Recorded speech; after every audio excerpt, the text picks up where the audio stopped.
चौधरी चरण सिंह जी को भारत रत्न मिलने के बाद सत्यपाल मलिक ने जिस तरह से माननीय प्रधानमंत्री नरेंद्र मोदी जी का हृदय से धन्यवाद दिया, कहा राजनीतिक गलियारों में एक सवाल का जवाब तलाशा जा रहा है कि कहीं जयंत की तरह सत्यपाल मलिक का भी तो दिल मोदी जी ने नहीं जीत लिया। पलटी मारते हुए सत्यपाल मलिक ने एक्स पर लिखा, मेरे राजनीतिक गुरु किसान मसीहा पूर्व प्रधानमंत्री श्रद्धेय चौधरी चरण सिंह जी को भारत रत्न से सम्मानित किया गया। यह सम्मान देश के किसान, कमेरे, दलित, वंचित एवं शोषित वर्ग के लोगों को मिला है, जिनके उद्धार के लिए चौधरी साहब का संपूर्ण जीवन समर्पित रहा। यह सम्मान देश के लहराते खेत खलियानों को मिला है, जहां चौधरी साहब की आत्मा बसती थी। वैसे तो चौधरी साहब को यह सम्मान बहुत पहले मिल जाना चाहिए था, लेकिन देर आए दुरुस्त आए। इस निर्णय के लिए माननीय प्रधानमंत्री नरेंद्र मोदी का हृदय से आभार। वहीं चौधरी चरण सिंह जी को भारत रत्न देने का ऐलान शुक्रवार को मोदी सरकार ने किया था।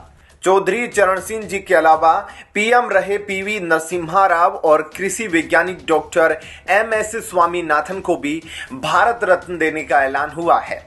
इसी मसले पर आज राज्यसभा में जमकर बहसबाजी हुई। दरअसल सभापति जगदीप धनखड़ ने चौधरी चरण सिंह जी के पुत्र और आरएलडी चीफ जयंत चौधरी को बोलने का मौका दिया। जयंत की तरफ से भारत रत्न देने पर धन्यवाद दिया जा रहा था, तो बुरी तरह बौखलाए कांग्रेस के अध्यक्ष और राज्यसभा में नेता विपक्ष मल्लिकार्जुन खड़गे ने इस पर सवाल खड़े कर दिए।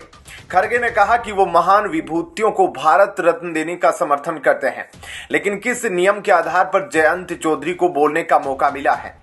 खड़गे का कहना था कि नियम का हवाला देकर विपक्ष को बोलने नहीं दिया जाता। इस पर राज्यसभा में सभापति जगदीप धनखड़ ने मुंहतोड़ जवाब देते हुए कहा कि इस तरह चौधरी चरण सिंह जी का अपमान किया जा रहा है और वो इसे बर्दाश्त नहीं कर सकते। जयंत चौधरी ने इस हंगामे पर विपक्ष को जमकर निशाने पर लिया। उन्होंने कहा कि वो कड़वा घूंट पीने के लिए मजबूर है। इस बयान से पहले जयंत चौधरी ने राज्यसभा में अपने बयान में चौधरी चरण सिंह जी को भारत रत्न देने के लिए मोदी सरकार की तारीफ की। जयंत चौधरी ने कल भी पीएम नरेंद्र मोदी के इस बारे में एक्स पोस्ट पर लिखा था कि उन्होंने दिल जीत लिया है। जयंत चौधरी के बारे में चर्चा तेज है कि वो 12 फरवरी को बीजेपी से गठबंधन का ऐलान कर एनडीए के पाले में आ जाएंगे। बताया जा रहा है कि बीजेपी ने यूपी में 2 लोकसभा सीटें जयंत चौधरी को ऑफर की है। इसके अलावा राज्यसभा की 1 सीट और मोदी सरकार में मंत्री पद के अलावा यूपी के योगी सरकार में भी मंत्री बनाए जाने का आरएलडी को ऑफर है। जयंत चौधरी अभी भी विपक्ष के इंडिया गठबंधन का हिस्सा है।